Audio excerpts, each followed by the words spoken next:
అన్నమయ్య జిల్లా కోడూరు నియోజకవర్గం ఈ నెల 13వ తేదీ పుల్లంపేట మండలం శ్రీరాములపేట గ్రామంలోకి ఒక క్రైస్తవ ప్రచారకులు ప్రవేశించి అధికారుల నుండి అనుమతి లేకుండా వారు బహిరంగ రోడ్డుపై ఒక కార్యక్రమం నిర్వహించారు. గ్రామ సర్పంచ్ వారిని ఈ విధంగా మీరు మత ప్రచారం చేయడానికి అనుమతి ఉందా అని పాస్టర్ను అడగ్గా ఇరువురి మధ్య తీవ్ర వాగ్వివాదం జరిగింది. అక్కడ ఉన్న గ్రామస్తులు కూడా ఆ సమూహాన్ని ఎదురు తిరగడం, అలాగే పోలీసులకు ఫిర్యాదు చేయడంతో క్రైస్తవ మత ప్రచారకులు ఆ ప్రాంతం నుండి వెళ్లిపోయారు.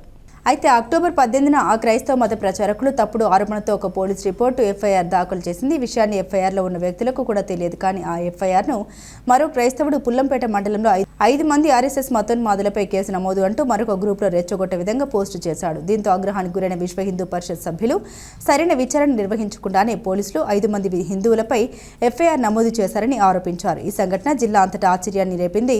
దీంతో విశ్వ హిందూ పరిషత్ పోలీసులు వ్యతిరేకంగా భారీ నిరసనకు దిగింది. ఈ నిరసన పోలీసులకు హెచ్చరికగా మారింది. ఆ తర్వాత పోలీసు వారు గ్రామంలోకి ప్రవేశించిన క్రైస్తవ పాస్టర్ మరియు అతని అనునీయుల పట్ల కూడా ఎఫ్ఐఆర్ నమోదు చేస్తామని విహెచ్పీకి హామీ ఇచ్చారు.